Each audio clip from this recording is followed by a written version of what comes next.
Chers frères et sœurs, bonjour et bienvenue.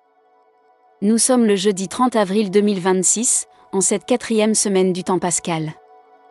L'Église fait mémoire aujourd'hui de saint Pivet, ce pape dominicain du XVIe siècle, austère et courageux, qui a mené une réforme profonde de l'Église après le Concile de Trente. Un homme de prière et d'humilité malgré la charge immense de la papauté, un témoin qui a vécu dans sa propre chair ce que l'Évangile de ce jour nous enseigne, la grandeur dans le service. Car l'Évangile que nous allons méditer ensemble ce matin est un texte court, dense, presque ciselé, 5 versets seulement, mais qui contient une révolution spirituelle complète. Nous sommes au chapitre 13 de l'Évangile selon saint Jean. La scène est celle du jeudi saint, du dernier repas de Jésus avec ses disciples avant sa passion. Et au lieu de nous raconter l'institution de l'Eucharistie, comme le font les 3 autres évangélistes, saint Jean nous offre quelque chose d'unique, le lavement des pieds. Imaginez la scène. C'est le soir. Ils sont à table pour le repas pascal. Et soudain, Jésus se lève. Il ôte son manteau. Il prend un linge, le noue à sa ceinture. Il verse de l'eau dans un bassin. Et il commence à genoux à laver les pieds de ses disciples, un à un, ses pieds poussiéreux de pèlerins et de pêcheurs. Pierre proteste avec fougue. Les autres regardent, stupéfaits, incapables de comprendre ce que fait leur maître. Et quand Jésus a terminé, quand il a repris sa place à table, il leur explique. Les versets 16 à 20, l'Évangile d'aujourd'hui, sont le cœur de cette explication. Ce sont les paroles que Jésus prononce pour donner le sens de son geste. Préparons notre cœur. Entrons dans le silence. Silence. Lecture de l'Évangile, environ 2 minutes. Évangile de Jésus-Christ selon saint Jean, chapitre 13, versets 16 à 20. Après avoir lavé les pieds de ses disciples, Jésus parla ainsi. Amen, amen, je vous le dis, un serviteur n'est pas plus grand que son maître, ni un envoyé plus grand que celui qui l'envoie. Sachant cela, heureux êtes-vous, si vous le faites. Ce n'est pas de vous tous que je parle. Moi, je sais quels sont ceux que j'ai choisis, mais il faut que s'accomplisse l'Écriture. Celui qui mange le pain avec moi m'a frappé du talon. Je vous dis ces choses dès maintenant, avant qu'elles n'arrivent, ainsi, lorsqu'elles arriveront, vous croirez que moi, je suis. Amen, amen, je vous le dis, si quelqu'un reçoit celui que j'envoie, il me reçoit moi-même, et celui qui me reçoit celui qui m'a envoyé. Acclamons la parole de Dieu. Méditation développée, environ 11 minutes. Première pensée, le lavement des pieds, comprendre le geste. Avant d'entrer dans les paroles de Jésus, il est important de comprendre ce que représente le geste qui les précède. Jésus vient de faire quelque chose d'absolument scandaleux pour son époque. Dans le monde du 1er siècle, laver les pieds de quelqu'un était la tâche du rang le plus bas, celle des esclaves, celle des serviteurs de la dernière catégorie. C'était un geste si abaissant que les textes rabbiniques de l'époque précisaient même qu'un disciple juif ne devait pas laver les pieds de son maître, car cela relevait du service d'un esclave.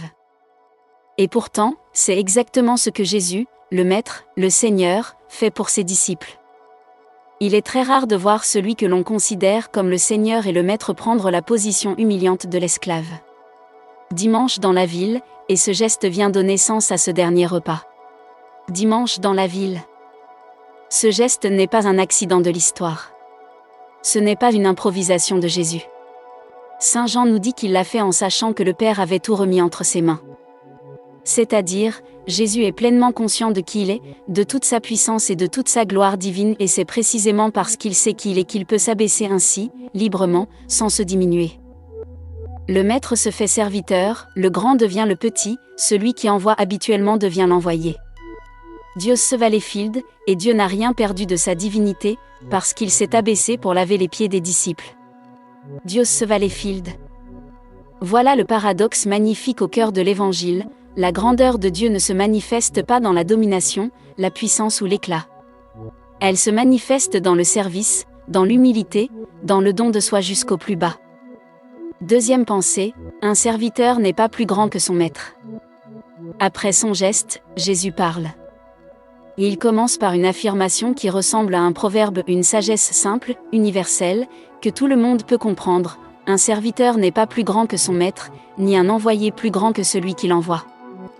Cette parole semble aller de soi. Mais dans la bouche de Jésus, elle prend un sens totalement inattendu. Car lui vient de démontrer le contraire de ce que cette maxime suggère normalement. Normalement, elle signifie « le serviteur doit obéir au maître, car il lui est inférieur ». Mais Jésus retourne cette logique. Si moi, qui suis le maître, j'ai servi comme un esclave, alors vous, qui êtes mes disciples, vous n'avez aucune raison de refuser de servir.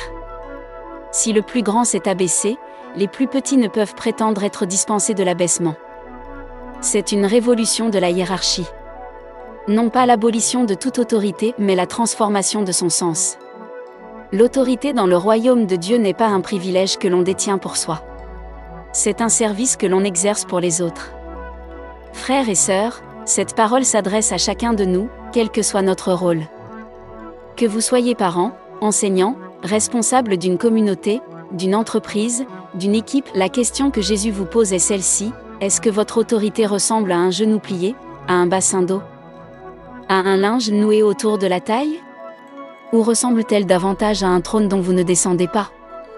Troisième pensée, sachant cela, heureux êtes-vous, si vous le faites. Cette parole courte de Jésus est l'une des plus pratiques et des plus exigeantes de tout l'Évangile. Il dit, sachant cela. Il ne dit pas croyant cela. Il ne dit pas comprenant cela.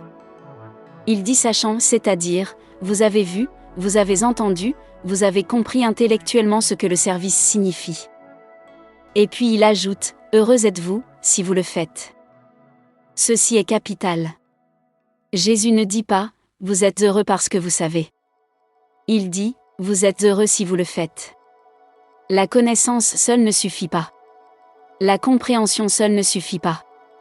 Même une belle méditation de cet évangile ce matin ne suffit pas si elle ne débouche pas sur un acte concret de service dans votre journée. C'est l'une des constantes de l'évangile, la parole de Dieu est faite pour être incarnée, vécue, mise en pratique. Comme saint Jacques l'écrira dans sa lettre, soyez des artisans de la parole, et non pas seulement des auditeurs. La foi sans les œuvres est vide. La méditation sans l'action est stérile. La béatitude, ce heureux êtes-vous, est liée au faire.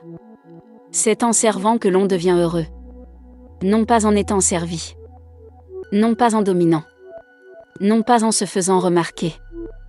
Mais en s'agenouillant, discrètement, humblement, pour laver les pieds de l'autre.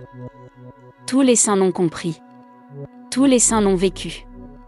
De saint François d'Assise qui embrassait les lépreux, à mère Teresa qui lavait les plaies des mourants de Calcutta, à saint Pivet lui-même qui, malgré la dignité pontificale, demeurait un dominicain austère et priant, tous ont découvert que la joie véritable ne se trouve pas dans la grandeur humaine, mais dans le service à l'image du Christ. Quatrième pensée, la trahison annoncée, celui qui mange le pain avec moi m'a frappé du talon. Le passage prend ici une tournure sombre et émouvante. Jésus dit, ce n'est pas de vous tous que je parle.